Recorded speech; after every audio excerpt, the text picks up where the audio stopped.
Hello and welcome to AgriCulture Live. My name's Rebecca Shields. I'm from Agricultural Recruitment Specialists, and today I'm being joined by Jack Potter from Wild Capital, and we're going to be talking about biodiversity, net gain and nutrient neutrality. So a lot to talk about there. If you've got any questions or comments, please post them in the chat and we'll get to them at the end. So let's go over to Jack. Welcome, Jack. Would you like to introduce yourself to us? Yeah, hi Rebecca, and my name's Jack Potter. Thanks for having me on this.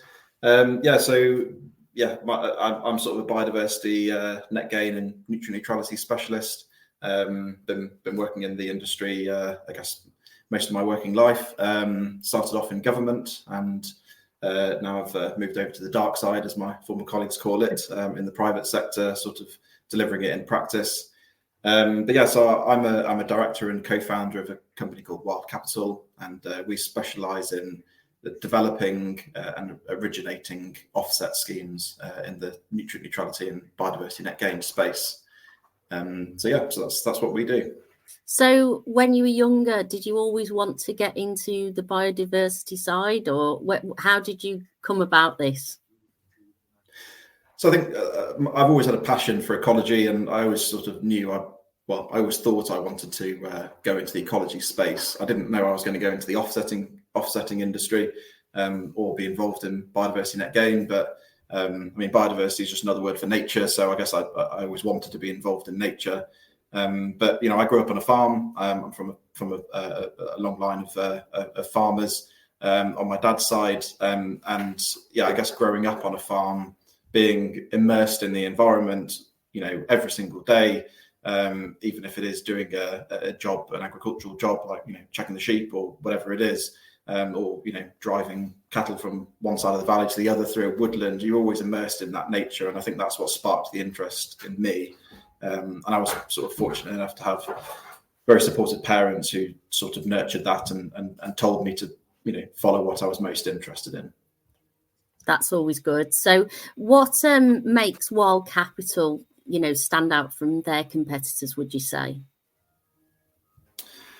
So I think there's a few points really. I guess from my background in this field, I've worked in government. I guess helped define the policies and tools that we now see enshrined in legislation, both for nutrient neutrality and for biodiversity net gain. So I've got a very deep understanding of what the actual underlying drivers are for those markets, and also helped establish the methodologies to calculate them and quantify them. So adding value to our customers from day one, just from that very deep knowledge and expertise that we can offer to them, I think stands us apart from many of the other competitors who are maybe slightly more opportunistic and maybe don't have that in-house specialty. So I guess that's one sort of USP that we have. One of the other things is that we've got an institutional backer, so we've got sort of very deep pockets. They're a sort of renewable energy sort of global investment company. We're very small fry for them, but effectively they have deeper pockets than this entire market has to offer. So we're very lucky on that part. And I guess connected to that, we like to acquire the assets ourselves. So I guess there's sort of two models at the moment in the offsetting industry. One of them is to buy the land outright, and one of them is to lease the land. And I guess this is how interactions with the likes of Wild Capital and other offset providers has with the agricultural industry. It's whether it's a sort of buyout for a very inflated value for one of these markets, or it's a lease where you have an ongoing payment every year. So we do both, and we're very flexible, which other organisations aren't. But we do prefer to buy. So we will buy land at inflated cost, way above market value. And the reason we do that is partly driven by me, and one of the reasons I sort of co-founded Wild Capital, and that is that I don't want to see these measures temporarily. So one of the sort of quirks of the biodiversity metric is that you're only required to do the offset for 30 years. So it's a temporary mitigation. It's a very long time, but it's still temporary. And the developments that they're offsetting are actually for perpetuity. They're permanent impacts on our landscape. So part of the reason for establishing Wild Capital and having this institutional fund to be able to acquire the land itself is so that we can commit that these sites are going to be for nature forever, rather than just for a 30-year period and passing it back to the landowner, who can then do with it what they want, who may well keep it like it is, but they also may then plough it back up and put it back into agriculture. So that's one of the sort of USPs that we're sort of standing apart from others, and it is actually seemingly being quite attractive to customers as well, who have very long-term visions and have maybe been operating for a very long time, beyond 30 years ago that they were sort of established. Okay, so it's great because you can tell that you've really got a passion for what you do. But some people might not know what biodiversity is. So could you explain that? Yeah, so I guess in its sort of purest sense, biodiversity is just a fancy word for nature. I'm not sure why we've gone down the route of calling it biodiversity rather than nature, because everyone's familiar with the word nature and less so about biodiversity. I think there was a sort of funny BBC poll that they did with the public, where they asked people what biodiversity was, and I think most people thought it was some sort of detergent. So I guess that just shows the sort of the level of misunderstanding of some of the terminology that we've chosen to use. And actually, there's a bit of an education piece here about making people understand that biodiversity, it's not a foreign thing that is for clever people or just ecologists or something. It's something for everyone. And so in terms of what is biodiversity itself, what is nature itself, I always consider it to be sort of three different strands. You've got diversity within species, so that means like the genetic diversity, the sort of I guess the resilience of that species by having a diverse gene pool. And there's an example that I remember from when I was doing my GCSEs biology, where there's a moth called the peppered moth, which had two different color variations, and there was a light form and a dark form. And then the Industrial Revolution came along, and every surface was blackened with soot, and it meant that the dark form was really camouflaged and the light form really stood out. And it meant that the light form ended up getting predated lots because it really stood out against, and that was just a sort of environmental change that sort of impacted the population. But because it was so diverse within its gene pool, within that species, it was able to survive. So that's sort of one element. And then the other element is what people traditionally consider to be nature or biodiversity, and that is diversity of species. So how many different types of birds are there, or how many different types of mammals are there? They're different species, and that's what people traditionally consider to be biodiversity. And then the third one, which I think is overlooked and should be integrated more into our thinking, is the diversity between habitats. So if you've got different habitats all next to each other, they sort of enable more species to be able to occupy that space, because some of them might have part of their life cycle associated with one or sort of multiple habitats rather than just one in isolation. So that's just a sort of overview of, I guess, how I see biodiversity. And some of those are sort of formal definitions. Brilliant. Thanks, Jack. So why is it so important? Well, there's a number of reasons, really. I mean, for me, it's sort of intrinsic value, but to quantify it, there are sort of other, factors which are increasing in knowledge. Obviously, one of them that everyone knows about is food. Biodiversity, wildlife are sort of required in many instances to pollinate crops, for example. If you lose them, we don't want to go end up down the route of some locations in China where they're hand pollinating fruit trees, for example, with brushes. They offer a service, and that can actually be quantified in a monetary value. It's required for clean air. All the impacts that we have on the environment, biodiversity, nature, the environment, it can counteract that, so it can buffer our impact on the environment and actually recover it. So having clean air is obviously really important, especially in our built environment, which is how sort of, I guess, it ties into biodiversity net gain. Clean water as well. Biodiversity plays a crucial role in cleaning water, which is connected to nutrient neutrality. The health of our waterways and the ability to strip out nutrients and chemicals and things through wetlands. And then there's also health and well-being. That's increasing in knowledge. GPs are now prescribing people to actually go and immerse themselves in nature, or go and do some activities to like 5k walks or things like that. Also medicine as well. Medicine is something that we don't know enough about nature. We don't know enough about all species to know what's going to be useful in the future.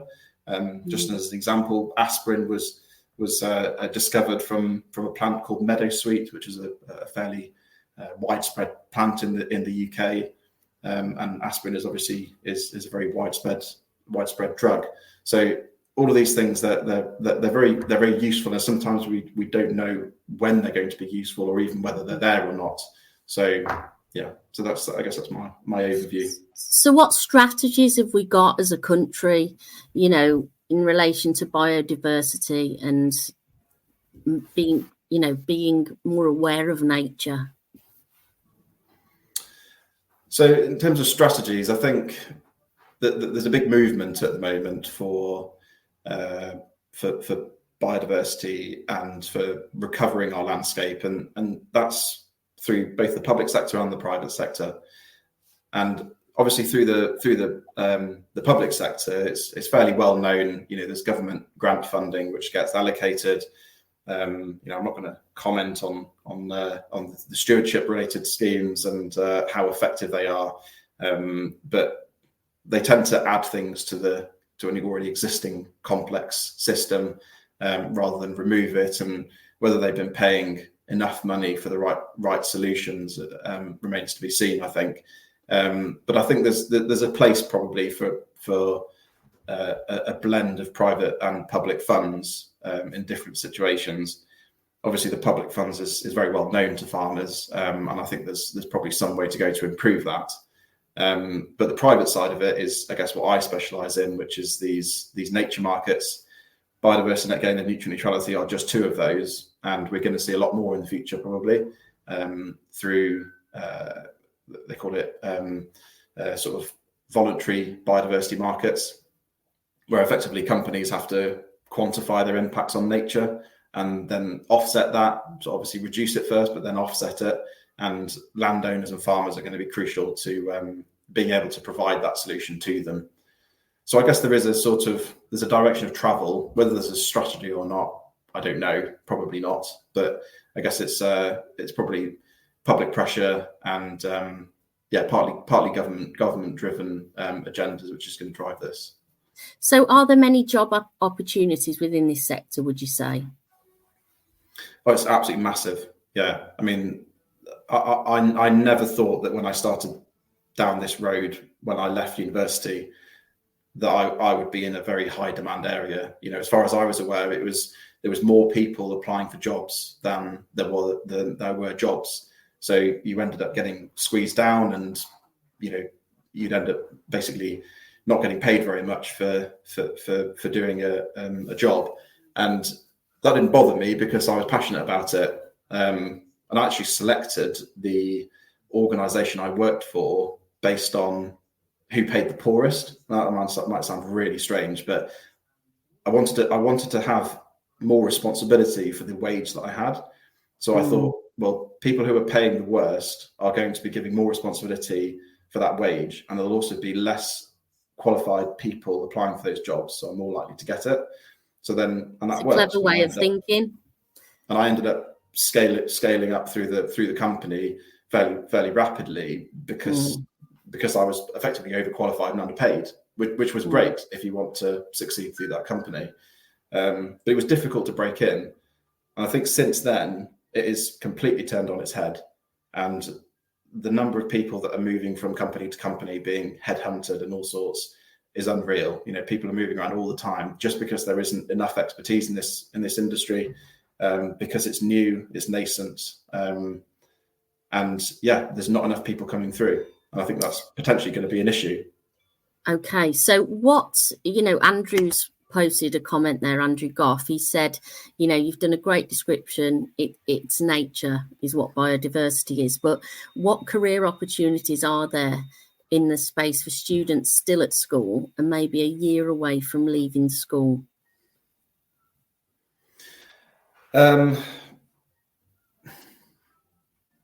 I mean, my way in was through the conservation charities into this conservation space. That there are other routes. In fact, I'm probably quite unusual in the way that I've ended up where I am now through that route. But conservation charities do offer apprenticeships and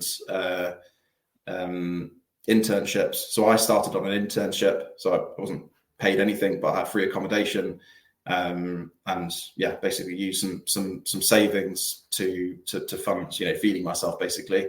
But it didn't take very long to get on the ladder on that organisation, just because you're already on the inside at that point, and you can get help from people who who already have jobs on the inside to help you to get up the ladder basically onto a paid role. So that was my way in. But I know that there are a lot of other people who I work with, and people who I guess in a similar position to me.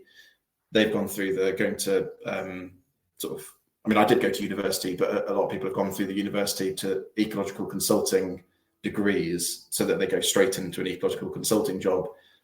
A lot of ecological consultants will do postgraduate, they do graduate positions, and they'll hire seasonal staff, for basically the summer, for the season, for the survey seasons. You can build up your experience and your licenses that you need for species, for example, or in my case it was chainsaw ticket and brush cutter and those sorts of things. So there's different ways into the market, and you could end up ending in the same place as someone else who came from a different route.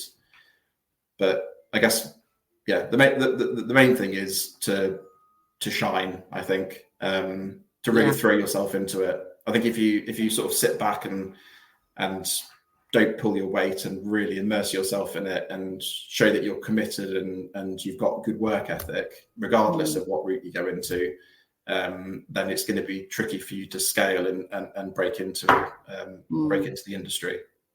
Are there many apprenticeships that are available? Do you know? I'm probably not that familiar with it. What's the situation today? It's not something I've looked into recently. At the time when I was applying, there was a few internships. I think there may have been one or two apprenticeships as well. But yeah, I think they are still around, and it is a really good way to get into it. And I guess the thing to think about is it is a short-term thing, and probably the more you commit yourself to it, the shorter it will be. So some people are put off by apprenticeships and internships because on its own it doesn't look great, but as a way to break into something, it's probably one of the best routes. Yeah. And Jayesh has said, when will biodiversity net gain become mandatory? Why is there a delay for mandatory biodiversity net gain for small sites until April 2024? Yeah, so mandatory biodiversity net gain as of February is now mandatory. So that's for major developments, but for small sites there was a small delay. The reality is larger sites probably hasn't even felt the impacts of mandatory biodiversity net gain because they spend so long in the planning system. So smaller sites, because they're smaller, they have smaller impacts, and there's a risk that the cost of the environmental benefit is actually similar to the cost of administrating that purchase of that environmental benefit. So you almost need a structure and a system set up to enable smaller sites to be able to just contribute easily at low cost to an existing scheme. And when mandatory biodiversity net gain was announced in February, that's when everyone started moving almost, and it wasn't that system wasn't set up. Now obviously we're in April and small sites are now live in terms of them being mandatory as well now, and we're still not at that stage. So I suspect that when small sites go through the system quicker, in maybe 2 or 3 months' time, there's going to be maybe a lot of people screaming about the fact that there's no solution for them to be able to just contribute easily into. Okay, so can you tell us what net gain is? Because there will be people that don't know.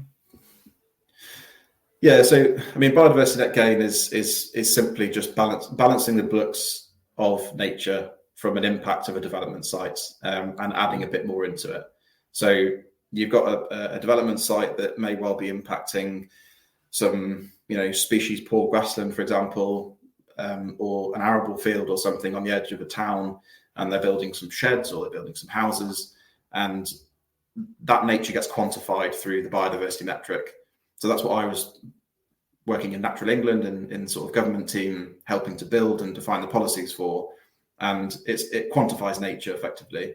And so an arable field will have a value in biodiversity units, and then the impact of that from the development. So the development will be able to map out, so we're going to destroy everything, for example, and we're going to put some sheds here and some houses here, and we're going to have a bit of green space over here with some drainage features and whatever. And then they can start saying, okay, well, on the development site, we've actually got the drainage feature, which has biodiversity value. We can quantify that in the metric. And we're going to have some a rain garden, or some open green space, or some road verges, and they've all got quantifiable biodiversity values that can get put into the metric. And then effectively the metric will balance those books for you and say, okay, well, is it a net gain, or is it a net loss, or is it net neutral? And if there's a net loss, or it's net neutral and there's a requirement to go above and beyond, then you need to offset. So that's where the offsetting, and that's where Capital, that's where we come in, offering to sell those requirements, the shortfalls in the metric from the development, to the developer, to offer them a service to balance their books for nature. Okay. And so sorry, I just wanted to ask about nutrient neutrality. How would you define that? So nutrient neutrality is much simpler in concept, but much more tricky in terms of the solutions. So it's just a couple of chemicals basically that are impacting our waterways. It's nitrogen and phosphorus, and there's different catchments which are impacted by different chemicals. It was all driven by some European legislation, which was then enshrined in British legislation, and a piece of case law which effectively said if our designated sites, or our sort of jewels in the crown of our environment, are not meeting their conservation objectives, if they're failing as a result of nutrients, then you can't add any more to it. You can't give a permission which adds any more to it, because you're just making the situation worse. So in the case of the sites in the UK, we have sort of saltwater systems, so harbours at the end of river systems that meet the sea, and generally they're limited by nitrogen. So nitrogen will be the limiting factor to the environmental response, which is impacting those sites, and that's generally macroalgae. So you get these algal mats which form, and that's directly as a result of too high levels of nitrogen. And that algal mat will smother salt marshes, it will smother the mudflats, and birds won't be able to get to the mud, and it will change the chemistry of the mud. So it starts really degrading those sites. And where you've got permissions being granted, for example, for a new housing development, then that would be more water going to the sewer network, and the sewer network doesn't treat it to 100% efficiency. There's always a residual amount that comes out of the pipe, and that will mean there's more nutrients going into the system. So the legislation basically says you can't add any more, so that permission can't be granted then, unless you prove that you're removing something from the system. So that's how neutrality plays into this. So nutrient neutrality, it's a one in, one out system. It's very similar to the likes of carbon offsetting, but it's much more geographically constrained. So it needs to be where the impact is happening, the offset, the sort of one in, one out process needs to be happening within the same catchment. So what does also have river systems? Oh, sorry, Rebecca. You also have river systems which are more impacted by phosphorus, and geographically that's much more tricky, because you need to, where the impact is on that river system, you also need to offset with the, sort of from that point or above. So, and this is all, I guess, a sticking plaster temporarily until the designated sites get restored, which is the ultimate goal, and that's a responsibility the government need to take on. So what does all of this mean for the future? What's the impact? Well, I guess nutrient neutrality, I think everyone would probably hope that it is a temporary requirement. I think it's probably a little bit of a bonfire under the arses of the government to get them to sort of spring into action. They tried to get rid of nutrient neutrality and sort of cut it out of legislation. But the reality is it's here to stay. I think it's been very difficult and probably quite dangerous for the environment for them to unpick nutrient neutrality now. So I think they're left with the only option of restoring the designated sites and trying to make the nutrient neutrality market work. So that's, I guess, a probably short to medium term offset market, which is probably going to be here. And yeah, I guess the timescale probably depends on your faith in the government's delivery. Biodiversity net gain is a very different story. It's more of a positive news story rather than a negative. This is a sort of direction of travel. Historically, it's always been only concentrating on protected species, impacts of developments on protected species. But now we're moving much more to a holistic environment position. It may well even go further than that in the future and sort of go into access to nature for people and things for those development sites. And there's a very exciting space which is sort of gaining momentum. And I think this is just the first industry. So the development industry is a very obvious one that sort of has a one point in time where it destroys the environment, and you can then go and do something to make that right and then secure it. So it's a very easy one to sort of trial this on. I think what's really exciting for me is how this is going to cascade into other companies, into the more voluntary biodiversity markets, and that is just going to ramp up. And I think it will be a global market, and it's only just started. So I think it's a really big opportunity in the future. So there will be lots of job opportunities available within this industry, won't there? Yeah, it's going to be expanding massively. So a question I wanted to know, Jack, is how do we relate in relation to other countries for our biodiversity schemes and so on? So biodiversity net gain was actually brought across from Australia. So I think Australia effectively coined the idea of quantifying using a metric, nature, and using it to be able to quantify whether something is having a benefit or a negative. So we're definitely not the first, but I do think that we're probably the most advanced in terms of government legislating it and making it mandatory. I don't think it'll be too long before others follow. I know Germany are making movements towards this sort of approach. Scotland have just got a consultation out at the moment about, because biodiversity net gain only relates to England at the moment, but I think Scotland are looking to modify the English metrics for Scottish purposes, so that we'll be going down a similar approach. But I think the development industry is probably one that's easy for people to almost dip their toe in the water of biodiversity net gain. And I think it's a good one to ease into the voluntary market. And do you think the government does take this seriously enough? Yeah, 100%. Yeah, I think for biodiversity net gain, I think they certainly do, and it's been a long time coming. This is 10 years in the making. So the industry has had plenty of time to respond to this, to understand it. Local authorities probably haven't had enough detail soon enough to be able to respond to it in enough time to make it work for developments in the short term. But it's been eased into it. There's been a lot of consultation processes, and it's been evolved, which is what's needed to bring something new to a market. And I think the way that they've structured it is perfect for a private market. So it's all designed to encourage private investment into this industry rather than it being subsidised by government. So there's statutory credits which the government provide, which effectively sort of, if you're stuck and you can't find an offset, then you can go to the statutory credits. But they've purposely sort of made them very, very expensive, which effectively means that it's not undercutting the private market. So it encourages private market to come forwards and actually offer these solutions up. Nutrient neutrality, on the other hand, I think to date everyone's been hoping it would go away. And there's been a lot of mumblings and nothing certain from government, which all it's done is created a lot of uncertainty in the market. And that's created a lot of nervousness. So it's currently considered as a very volatile market. And the government have just pumped in lots of money to each individual catchment which is affected. And the remit is sort of spend it on nutrient mitigation. And some local authorities are proposing to do their own mitigation. And they're probably going to be charging that at cost.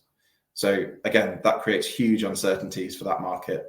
And if you're progressing a nutrient scheme, for example, which might take 9-12 months to bring forwards and cost hundreds of thousands of pounds, and then the local authority are progressing one in the background, and they flood the market with credits at cost, suddenly your scheme's not viable and you spent lots of money at risk.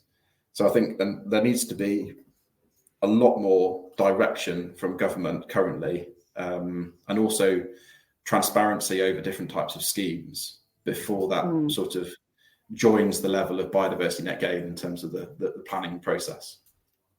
So what can the agricultural and farming industry do to be more nature focused, would you say? I mean, the one which is widespread is obviously the government funding side of things. There's lots of cluster farms which are popping up all over the place now.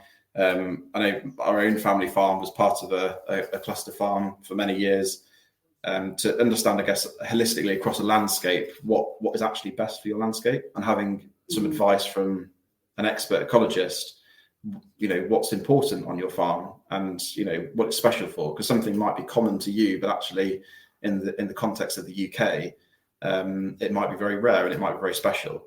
So understanding those sorts of things and what you're interested in pursuing and progressing, and then the likes of the government grant system is ideal. It's very bureaucratic, but it is ideal to fund that sort of approach.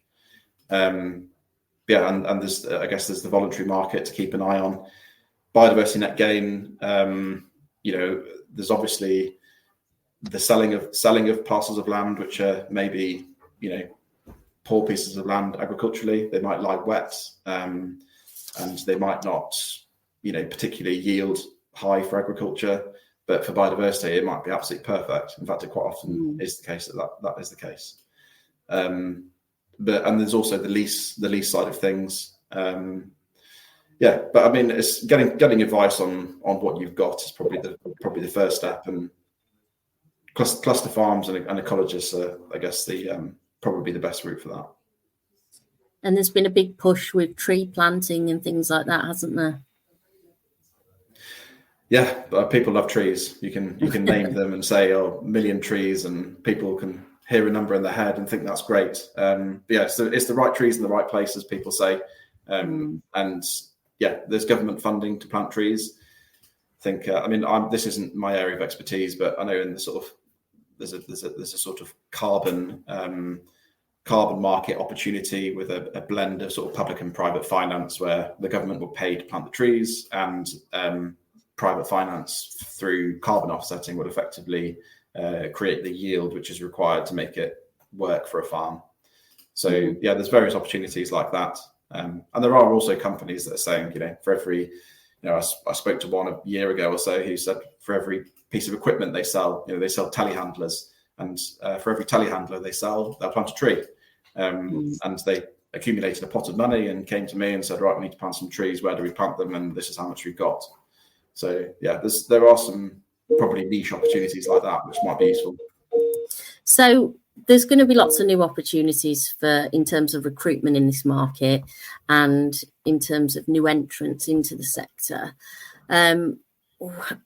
What would you say in terms of attracting people into this area? How could we do more of that?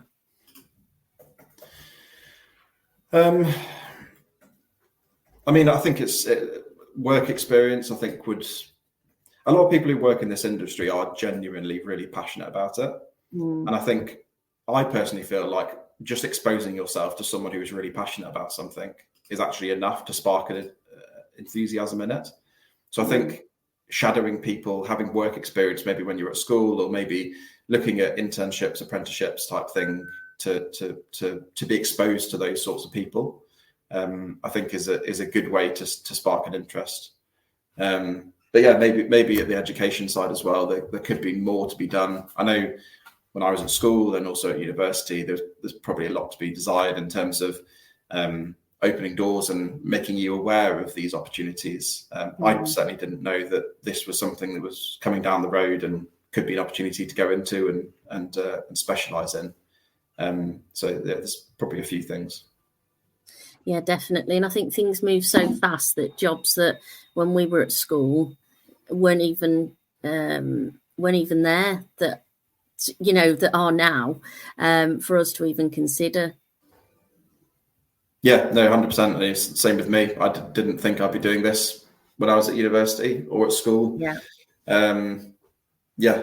I think for me, I never really went into this industry thinking that it was going to be, you know, there's going to be lots of jobs available and it's going to be, you know, really lucrative or anything. I went into this industry because I'm genuinely passionate about it.